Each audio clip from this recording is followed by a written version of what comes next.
Bagi merancangkan pemulihan ekonomi negara daripada 7,243 projek yang diluluskan, hanya 30 projek pembangunan akan ditangguhkan pelaksanaannya. Tahun ini melibatkan kos kira-kira 100 juta ringgit. Sidang Dewan Rakyat diberi maklum bahawa keputusan itu merupakan langkah penyematan kerajaan bagi menampung peningkatan subsidi yang mencecah lebih 40 bilion ringgit. Laporan penuh langsung bersama Ashraf Ishak di Parlimen. Silakan Ashraf. Ya Syah, untuk pengetahuan anda juga, ketika menjelaskan kriteria projek yang ditangguhkan, Menteri di Jabatan Perdana Menteri Ekonomi, Datuk Seri Mustafa Mohamed berkata ia melibatkan projek yang belum dimulakan proses perolehan dan belum diiklankan, projek bukan keutamaan serta projek yang mempunyai masalah pelaksanaan seperti isu tapak tanah. Manakala bagi projek-projek yang sedang dalam pelaksanaan yang telah dikeluarkan iklan tender, surat niat dan surat setuju terima akan diteruskan.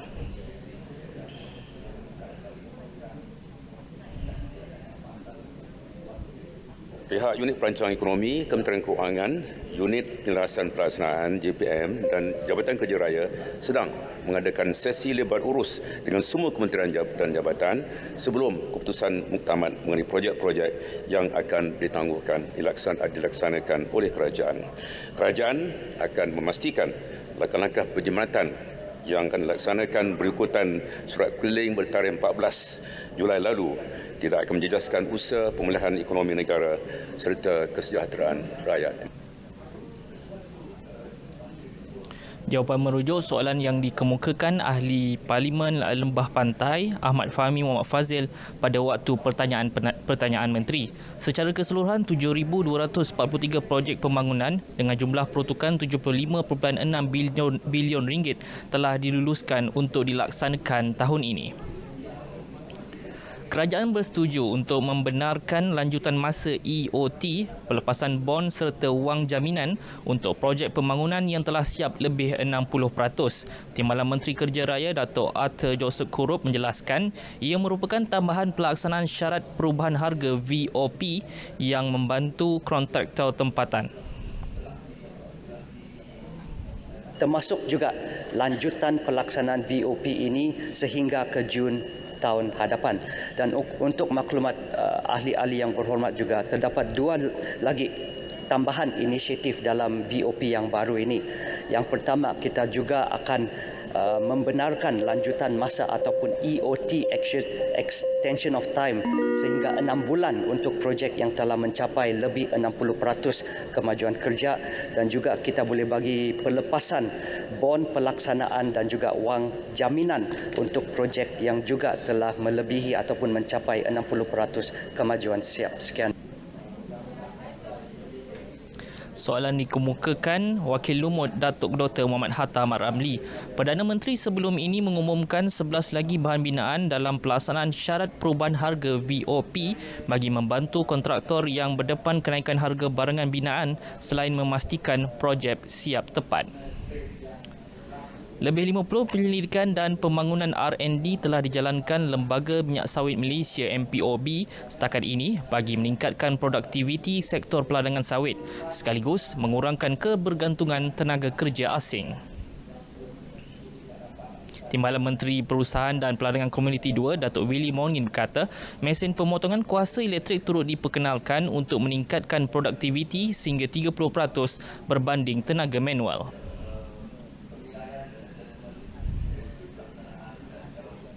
Kerajaan juga telah memperkenalkan skim bantuan bagi mengurangkan kos pemilikan teknologi berkenaan, antaranya ialah seperti skim diskaun cantas, iaitu sebanyak diskaun diberikan sebanyak RM1,000 untuk satu unit cantas yang dibeli. Harga komersial bagi seunit cantas adalah antara RM6,000 ke RM7,000, dan dengan adanya sedikit diskaun, skim diskaun ini, dia dapat membantu mengurangkan bebanan pembeli-pembeli cantas elektro ini. Dan kita juga sentiasa melakukan R&D dan membangunkan produk-produk mekanisasi untuk diguna pakai.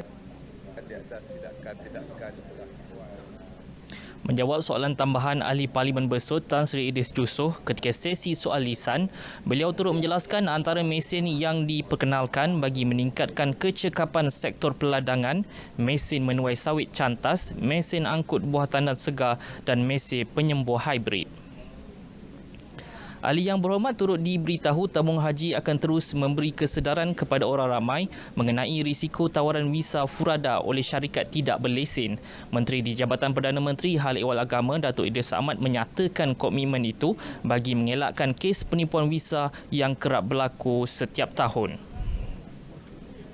Berkenaan dalam untuk mengatasi perkara ini, maka sebab itu dalam hal seperti begini, perkara-perkara yang kita ingatkan kepada mereka yang hendak pergi dengan visa purada ini, untuk maklumat, visa purada ini ialah visa yang diberikan oleh kerajaan Saudi melalui hubungan-hubungan baik yang tertentu yang tidak mempunyai kaitan langsung dengan tabung haji. Maka dengan sebab itu kita mengharapkan supaya orang ramai memilihlah syarikat-syarikat yang berlesen. TH juga telah mengambil tindakan segera terhadap syarikat terbabit dengan kes penipuan haji setelah menerima laporan daripada mangsa. Untuk tahun ini, 22 syarikat pengelola jemaah haji PJH diberi lesen untuk menguruskan jemaah umrah dan haji. Setakat itu saja perkembangan terkini yang dapat saya kongsikan dari bangunan Parlimen. Dewan Rakyat kini berhenti rehat seketika dan akan bersambung semula pada pukul 2.30 petang nanti. Dan untuk perkembangan lanjut sesi Dewan Rakyat pada hari ini, kami akan bawakan perinciannya dalam berita Parlimen pada pukul 10.30 malam ini. Dan sekian saja daripada saya. Kembali bersama Syah Musa di Angkasa Puri. Silakan Syah. Baik, terima kasih Hashraf.